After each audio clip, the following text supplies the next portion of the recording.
partisipasi terhadap masyarakat di masa depan. Nah, perkiraan terhadap masyarakat masa depan dalam dunia pendidikan menunjukkan bahwa dunia pendidikan akan dipengaruhi oleh 4 faktor. Nah, faktor-faktor ini akan membentuk sistem pendidikan yang lebih terhubung dan relevan dengan tuntutan global. Nah, faktor yang pertama itu globalisasi dalam pendidikan. Dalam globalisasi dalam pendidikan bisa menjadi jembatan global, di mana di masa depan pendidikan akan menjadi semakin terhubung secara global. Bayangkan seperti seorang siswa di Jakarta bisa berkolaborasi dengan siswa dari Korea atau Filipina hanya dengan bantuan teknologi.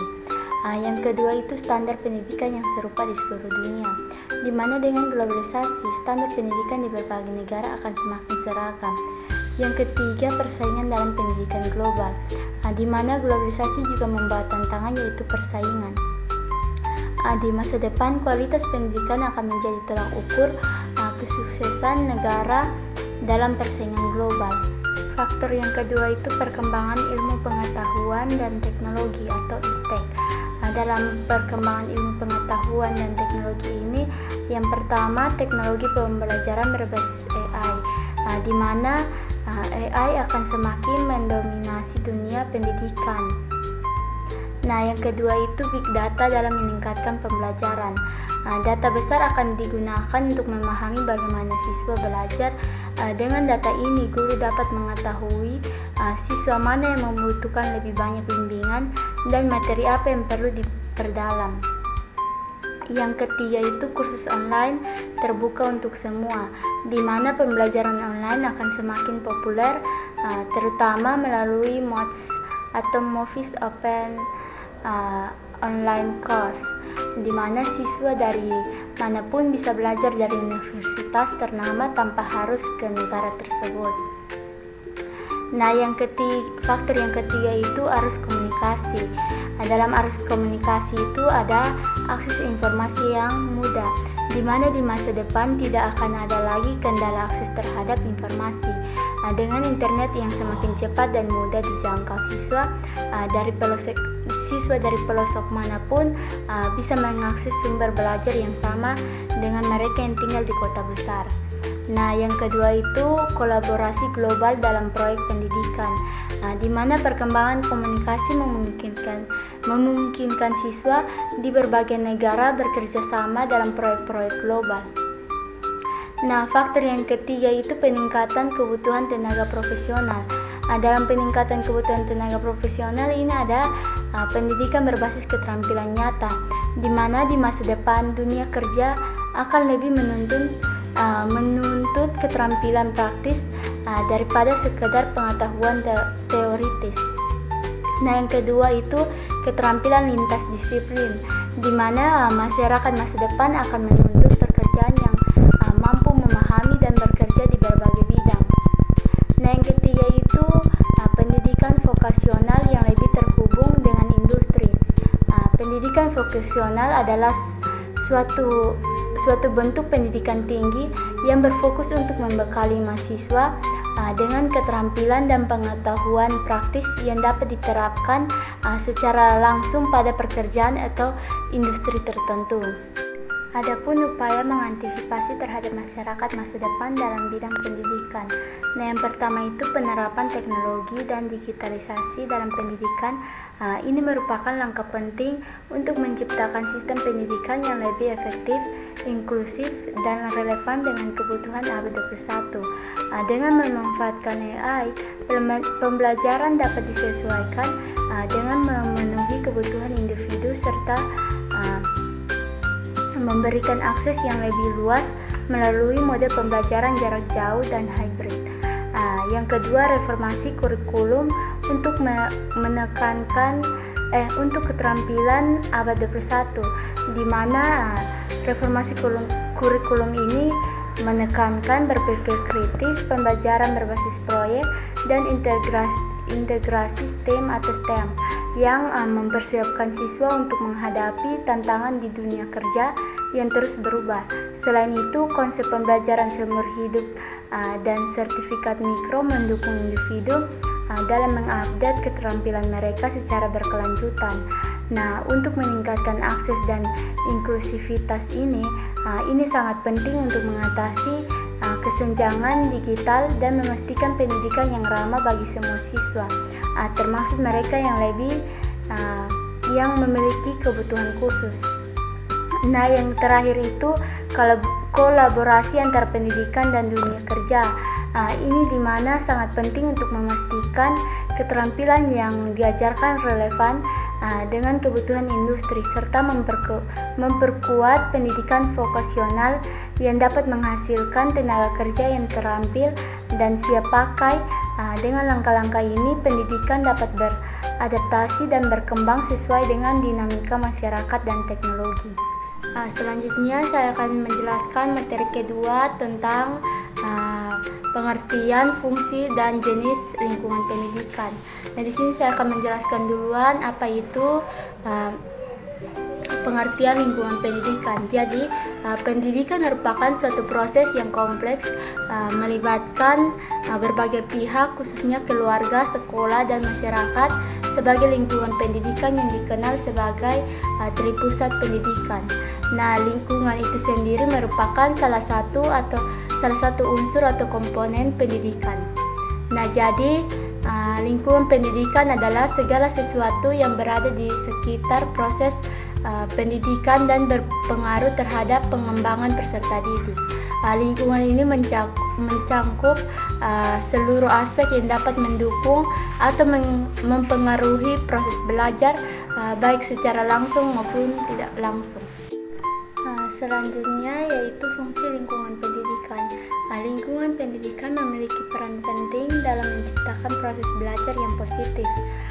Fungsinya yang pertama itu menyediakan sumber belajar, yang kedua memotivasi siswa, yang ketiga mewujudkan keamanan, yang keempat mendukung perkembangan serta didik, yang kelima memberikan pengalaman belajar, yang keenam menanamkan nilai-nilai sosial dan budaya, yang ketujuh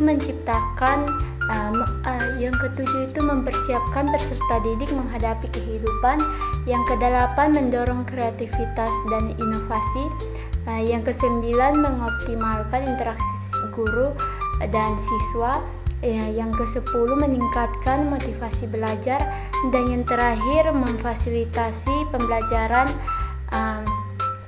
kolaboratif. Nah, adapun jenis lingkungan pendidikan, yang pertama itu lingkungan keluarga atau pendidikan informal, di mana lingkungan keluarga adalah lingkungan pertama dan utama bagi peserta didik.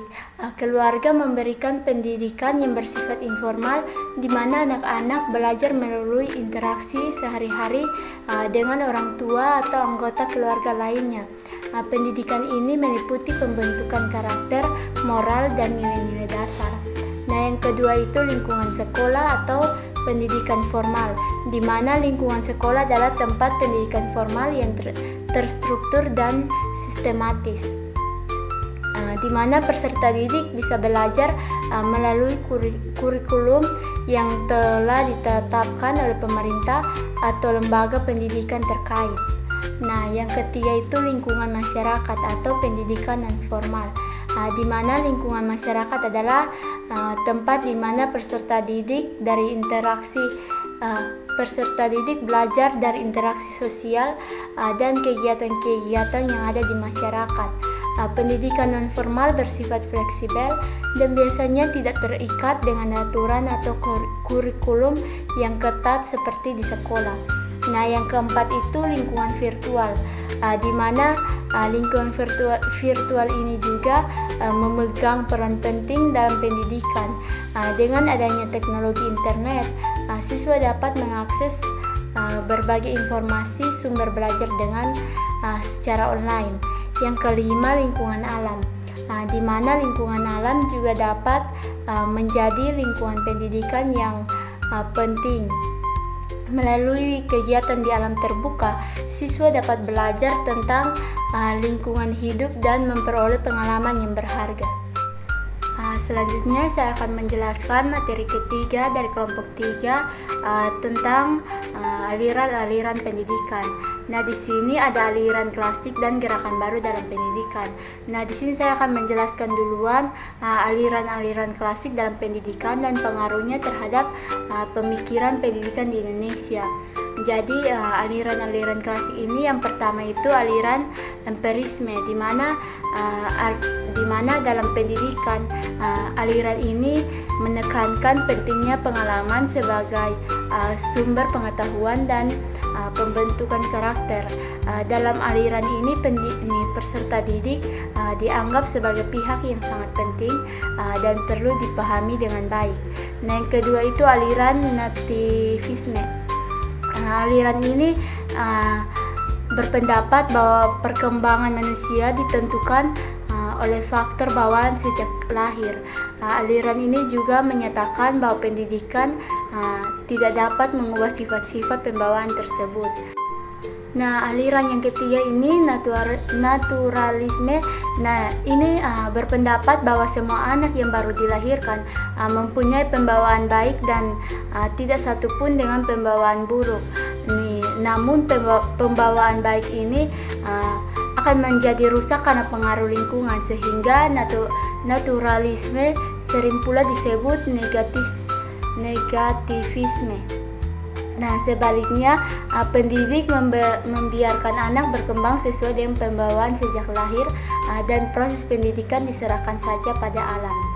Nah, yang keempat aliran konvergensi, di mana aliran ini berpendapat bahwa dalam proses pengembangan anak baik faktor pembawaan maupun faktor lingkungan sama-sama mempunyai peran penting, di mana bakat yang dibawa pada waktu lahir tak akan berkembang dengan baik tanpa adanya dukungan lingkungan yang sesuai untuk perkembangan bakat itu. Sebaliknya, lingkungan yang baik tak dapat menghasilkan perkembangan anak yang optimis kalau memang pada diri anak tak terdapat bakat yang diperlukan untuk mengembangkan itu. Selanjutnya ada pengaruh klasik terhadap pemikiran dan praktek pendidikan di Indonesia. Jadi pengaruh aliran klasik dalam pendidikan di Indonesia sangat signifikan, terutama melalui sistem persekolahan yang diperkenalkan oleh penjajah Belanda dan penerusnya yang belajar di Belanda. Meskipun pandangan empirisme dan nativisme tidak sepenuhnya ditolak, pendekatan yang diambil lebih bersifat selektif dan fungsional, di mana elemen-elemen tersebut diterima sesuai kebutuhan dan diletakkan dalam konteks dan konvergensi. Aliran konvergensi yang menekankan pengaruh pembawaan dan lingkungan terhadap perkembangan manusia menjadi dominan dalam pemikiran pendidikan saat ini. Pembawaan diartikan sebagai potensi yang ada sejak lahir, sedangkan lingkungan berperan dalam pengembangannya. Saat ini hampir tidak ada yang menganut teori nativisme, naturalisme atau empirisme secara murni. Sebaliknya, pendekatan konvergensi lebih diterima dan dipraktikkan dalam sistem pendidikan di Indonesia. Dengan demikian, pendidikan di Indonesia berfokus pada pengembangan potensi individu dalam konteks sosial dan budaya yang lebih luas, mengakui pentingnya interaksi antara faktor internal dan eksternal dalam proses perkembangan manusia. Selanjutnya, gerakan baru pendidikan dan pengaruhnya terhadap pelaksanaan di Indonesia. Jadi beberapa dari gerakan-gerakan baru ini memusatkan diri pada perbaikan dan peningkatan kualitas kegiatan belajar mengajar pada sistem persekolahan, seperti pengajaran alam sekitar, pengajaran pusat perhatian, sekolah kerja, dan pengajaran proyek dan sebagainya.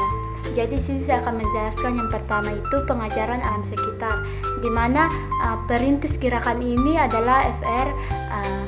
A. Wiener dan Hotfleuven, di mana dari prinsip dari gerakan ini adalah yang pertama, dengan pengajaran alam sekitar, guru dapat menerangkan secara langsung Yang kedua, pengajaran alam sekitar memberikan kesempatan sebanyak-banyaknya agar anak aktif atau giat, tidak hanya duduk, dengar, dan catat saja. Selanjutnya yaitu pengajaran pusat perhatian, di mana pengajaran pusat perhatian ini dirintis oleh Epiphanius de Crowley 1871 sampai 1932 dari Belgia dengan pengajaran melalui pusat-pusat minat. Jadi di sini anak-anak mempunyai minat spontan terhadap diri sendiri dan terhadap masyarakat.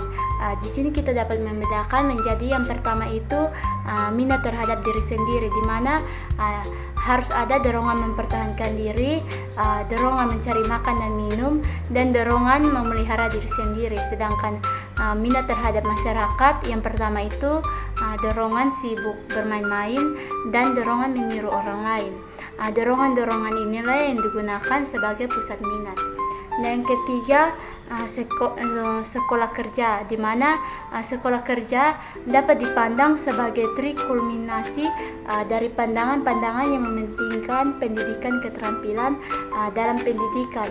Nah, sekolah kerja itu bertolak dari pandangan bahwa pendidikan itu tidak hanya demi kepentingan individu, tetapi juga demi kepentingan masyarakat. Nah, selanjutnya ada rintisan pengajaran proyek, di mana dari dasar filosofis dan pedagogis dari pengajaran-pengajaran proyek ini diletakkan oleh John Dewey tahun 1859 sampai 1952. Dewey menegaskan bahwa sekolah haruslah sebagai mikromos dari masyarakat. Oleh karena itu, pendidikan adalah suatu proses kehidupan itu sendiri dan bukannya penyampaian untuk kehidupan di masa depan.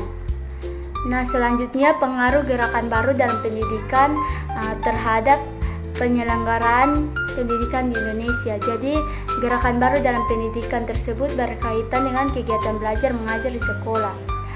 Namun dasar pemikirannya menjangkau semua segi dari pendidikan, baik aspek konseptual maupun operasional.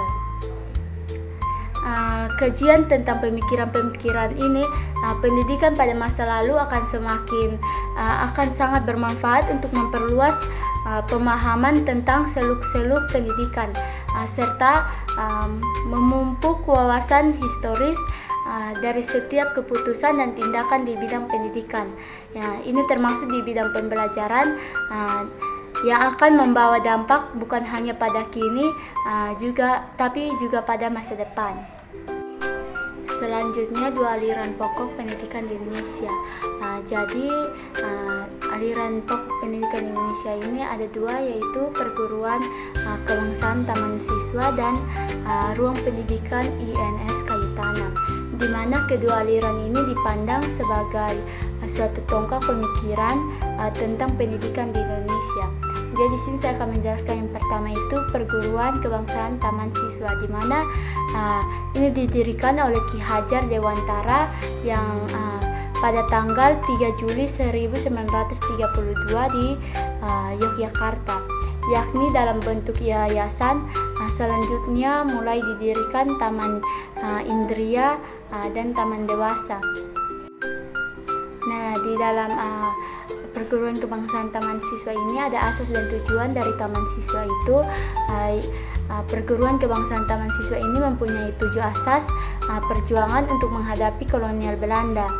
Nah, ketujuh asas ini sebagai berikut. Nah, selanjutnya hasil-hasil yang dicapai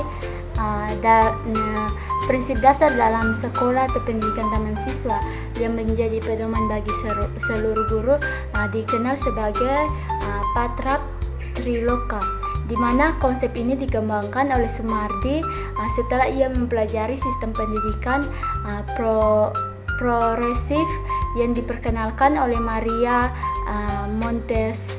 Montessori Italia dan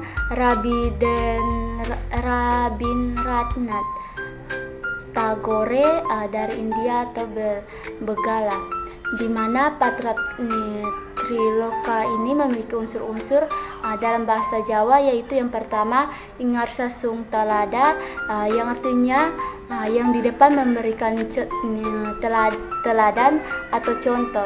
Yang kedua Ingmat Ya Mangunkarsa, di mana artinya di tengah membangun semangat.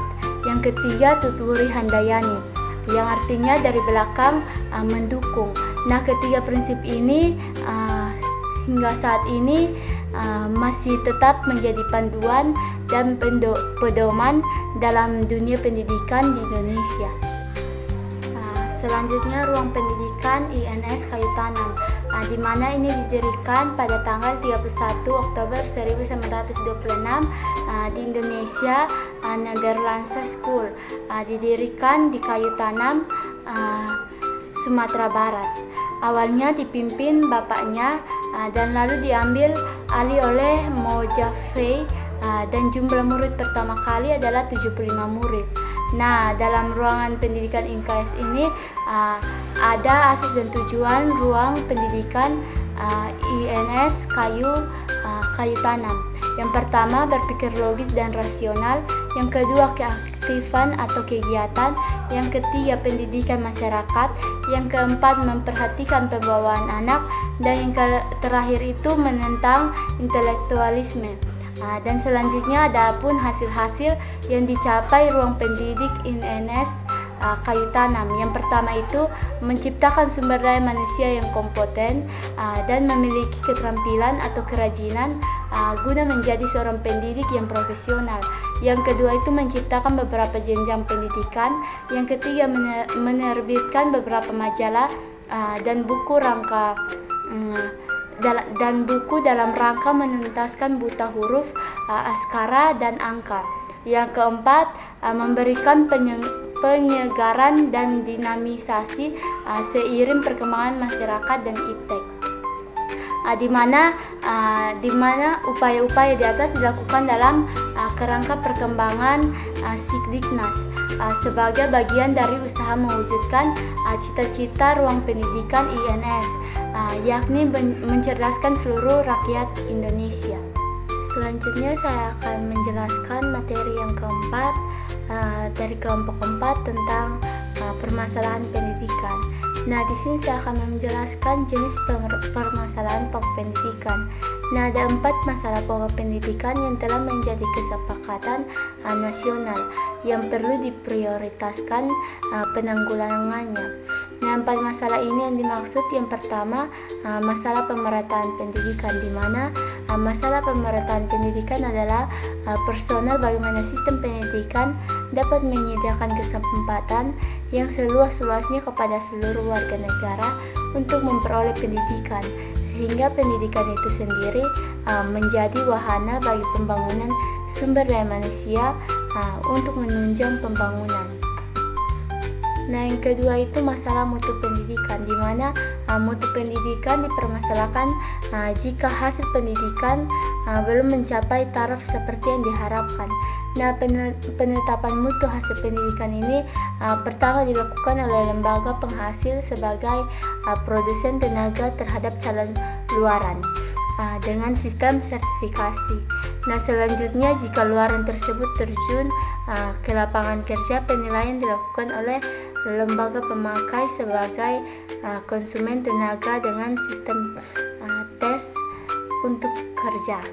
Yang ketiga ada masalah efisiensi pendidikan, di mana masalah efisiensi pendidikan mempersonalkan bagaimana suatu sistem pendidikan mendayagunakan sumber daya yang ada untuk mencapai tujuan pendidikan. Jika penggunaannya hemat dan tepat, bisa dikatakan efisiennya tinggi. Nah, jika terjadi yang sebaliknya, efisiennya berarti rendah. Nah, di sini masalah yang keempat yaitu masalah relevansi pendidikan, di mana masalah relevansi pendidikan mencakup sejauh mana sistem pendidikan dapat menghasilkan luaran yang sesuai dengan kebutuhan pembangunan. yaitu masalah-masalah seperti yang digambarkan dalam rumusan tujuan pendidikan nasional. Berikutnya faktor-faktor yang mempengaruhi berkembangnya masalah pendidikan. Nah, masalah pendidikan di Indonesia dipengaruhi oleh berbagai faktor yang saling terkait. Nah, yang pertama itu kualitas tenaga pendidik, di mana salah satu faktor yang signifikan adalah kualitas tenaga. Banyak guru yang kurang kompeten dan tidak mendapatkan pelatihan yang memadai, yang berdampak pada kualitas pengajaran di kelas, dan ketidakmampuan guru dalam menangani tugas dan tantangan yang ada dapat memperburuk situasi pendidikan. Nah, yang kedua itu kondisi satuan pendidikan, di mana kondisi fisik dan sumber daya di satuan pendidikan juga sangat berperan penting. Misalnya jumlah murid yang terlalu banyak dalam satu kelas, kurangnya sarana dan prasarana seperti serta fasilitas yang tidak memadai dapat menghambat proses belajar mengajar. Nah, yang ketiga itu masalah sosial dan ekonomi, di mana faktor sosial dan ekonomi di lingkungan siswa juga mempengaruhi pendidikan. Siswa yang menghadapi masalah di rumah seperti konflik keluarga atau kemiskinan seringkali tidak dapat fokus pada pembelajaran. Selain itu, perundungan di sekolah juga dapat mengurangi motivasi siswa untuk belajar. Nah, yang keempat itu perkembangan ilmu pengetahuan dan teknologi atau iptek.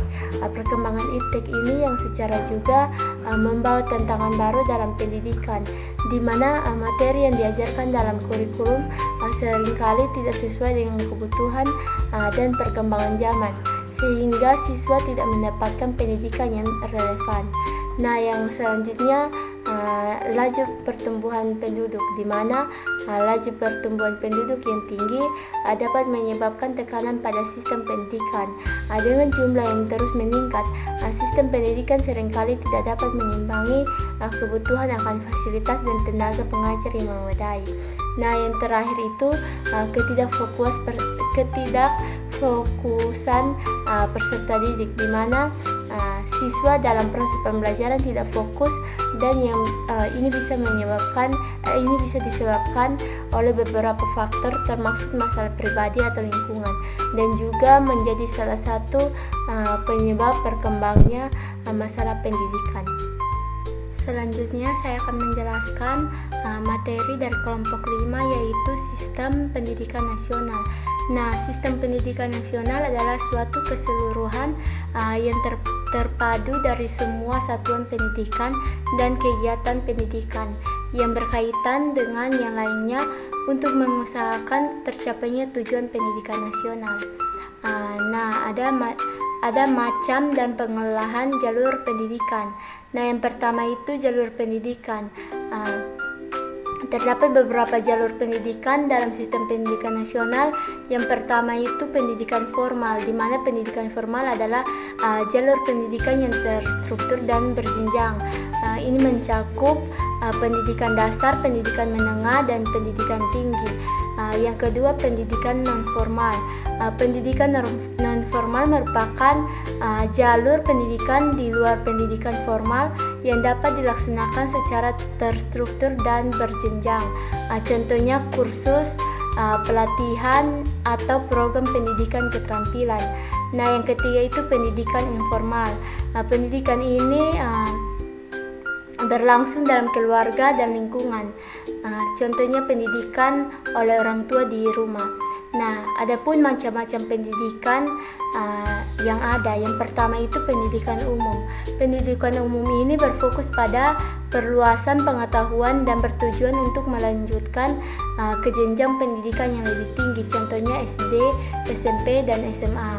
Yang kedua itu pendidikan kejuruan. Pendidikan ini berfokus pada keterampilan praktis yang bertujuan untuk mempersiapkan peserta didik untuk bekerja dalam bidang tertentu, contohnya SMK. Nah, yang ketiga itu pendidikan akademik, di mana pendidikan ini berfokus pada penguasaan disiplin ilmu pengetahuan tertentu dan bertujuan untuk pengembangan keilmuan, contohnya program sarjana dan prasarjana. Pasca sarjana. Yang Empat itu pendidikan profesi. Pendidikan profesi ini berfokus pada keahlian profesional dan bertujuan untuk mempersiapkan peserta didik untuk menggeluti suatu profesi. Contohnya program profesi dokter atau program profesi guru. Nah, yang kelima pendidikan vokasi, di mana pendidikan vokasi ini berfokus pada keahlian terapan dan bertujuan untuk mempersiapkan peserta didik untuk memiliki pekerjaan dengan keahlian spesifik. Contohnya program diploma. Yang keenam pendidikan khusus. Pendidikan khusus ini berfokus pada kebutuhan khusus peserta didik dan bertujuan untuk memberikan pendidikan yang sesuai dengan peserta didik dengan kebutuhan khusus, seperti contohnya sekolah luar biasa. Yang ketujuh itu pendidikan keagamaan, di mana pendidikan ini berfokus pada pengetahuan dan keterampilan keagamaan dan bertujuan untuk menciptakan peserta didik untuk menjalankan peran keagamaannya. Contohnya pesantren atau seminari. Nah, yang terakhir itu pendidikan layanan khusus, di mana pendidikan layanan khusus ini berfokus pada peserta didik di daerah terpencil atau terdampak bencana dengan bertujuan untuk memberikan akses pendidikan dalam situasi khusus, contohnya program pendidikan darurat. Adapun upaya pengembangan dan perkembangan sistem pendidikan. Yang pertama itu upaya pengembangan. Terdapat beberapa poin penting mengenai upaya pengembangan sistem pendidikan nasional. Yang pertama itu perluas akses pendidikan, di mana upaya pertama dalam pengembangan pendidikan adalah memastikan bahwa pendidikan dapat diakses oleh seluruh lapisan masyarakat. Yang kedua itu peningkatan kualitas pendidikan. Selain meningkatkan akses, terdapat juga usaha besar dalam meningkatkan kualitas pendidikan. Ini mencakup perbaikan kurikulum dan peningkatan pelatihan bagi para pendidik. Nah, yang ketiga itu pemberdayaan guru, di mana guru merupakan ujung tombak dari pengembangan pendidikan. Oleh karena itu, memberdayakan guru dengan peningkatan kualitas dan kesejahteraan adalah langkah kuncinya. Yang keempat adalah kesiapan untuk era digital. Era digital telah tiba dan pendidikan juga harus menyesuaikan diri. Pengembangan pendidikan ini di Indonesia mencakup integrasi teknologi informasi dalam proses belajar.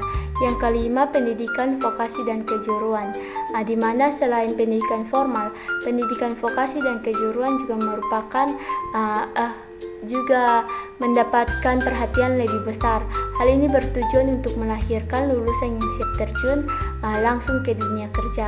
Yang terakhir, kerjasama dengan dunia usaha, di mana kerjasama antara lembaga pendidikan dan dunia usaha dapat memastikan bahwa kurikulum dan program pendidikan selaras dengan kebutuhan industri. Hal ini akan membantu persiapan siswa untuk menjadi tenaga kerja yang siap kerja dan mengurangi kesenjangan antar dunia pendidikan dan dunia kerja. Selanjutnya dari materi kelompok 6 tentang pendidikan dan pembangunan. Nah, pendidikan dan pembangunan adalah dua hal yang saling terkait dan tidak dapat dipisahkan. Nah, pendidikan yang baik akan menghasilkan individu yang memiliki pengetahuan, keterampilan, dan sikap yang positif yang diperlukan untuk menghadapi tantangan dalam pembangunan. Nah, sebaliknya, pembangunan yang berkelanjutan memerlukan dukungan dari masyarakat yang terdidik, terampil, dan mampu beradaptasi dengan perubahan zaman. Adapun esensi dan sumbangan dalam pendidikan. Yang pertama itu esensi pendidikan. Esensi pendidikan ini dibagi menjadi 4, yaitu yang pertama pengembangan sumber daya manusia, di mana pendidikan mengembangkan potensi individu dalam aspek kognitif, afektif, dan psikomotorik, di mana dan menghasilkan sumber daya manusia yang berkualitas. Yang kedua, pemberdayaan individu, di mana pendidikan memberi kemampuan berpikir kritis dan berpartisipasi aktif dalam masyarakat serta menanamkan nilai moral. Yang ketiga itu inovasi dan kreativitas, di mana ini mendorong individu untuk menciptakan solusi baru terhadap tantangan zaman. Yang keempat, kesetaraan dan keadilan sosial. Ini menciptakan kesempatan yang setara bagi semua individu dan mengurangi kesenjangan sosial. Nah, yang kedua itu esensi pembangunan. Nah, esensi pembangunan ini dibagi menjadi 4 juga. Yang pertama itu peningkatan kualitas hidup, di mana ini berfokus pada penyediaan kebutuhan dasar seperti pendidikan dan kesehatan serta pengurangan kemiskinan. Yang kedua itu pertumbuhan ekonomi berkelanjutan, di mana ini menciptakan lapangan kerja dan meningkatkan pendapatan tanpa merusak lingkungan. Nah, yang ketiga itu keadilan dan partisipasi. Nah, ini melibatkan masyarakat dalam pengambilan keputusan untuk memenuhi aspirasinya. Dan yang terakhir, ketahanan masyarakat, di mana ini membangun ketahanan terhadap krisis ekonomi, sosial, dan lingkungan. Nah, selanjutnya ada pun hubungan antara pendidikan dan pembangunan. Dalam ini ada terbagi menjadi 3, yaitu pendidikan sebagai motor pembangunan, di mana pendidikan yang baik menghasilkan tenaga kerja terampil yang mendorong pertumbuhan ekonomi. Nah, yang kedua itu pembangunan yang mendukung pendidikan, di mana investasi dalam infrastruktur pendidikan menciptakan lingkungan belajar yang kondusif. Yang ketiga itu sinergi dan tujuan bersama, di mana pendidikan dan pembangunan harus saling mendukung untuk mencapai tujuan pembangunan berkelanjutan. Selanjutnya, tantangan dalam pendidikan. Nah, tantangan dalam pendidikan ini terbagi menjadi 3, yaitu keterbatasan akses pendidikan, di mana masalah biaya dan lokasi yang menyulitkan akses pendidikan tersebut. Yang kedua, ketidakmampuan ekonomi, di mana biaya internet yang tinggi menghambat akses bagi masyarakat berpenghasilan rendah. Dan yang ketiga itu kesenjangan digital, di mana perbedaan akses teknologi antara kota besar dan kota kecil. Selanjutnya, upaya mengatasi tantangan. Yang pertama itu meningkatkan akses dan infrastruktur, di mana ini kita membangun sekolah di daerah terpencil dan menyediakan sarana belajar. Yang kedua, pengembangan kualitas guru, di mana program pelatihan untuk meningkatkan kompetensi guru terutama di daerah terpencil. Nah, yang terakhir itu pemberian bantuan dan beasiswa. Pendidikan subsidi pendidikan ini untuk keluarga kurang mampu dan program beasiswa bagi siswa berprestasi.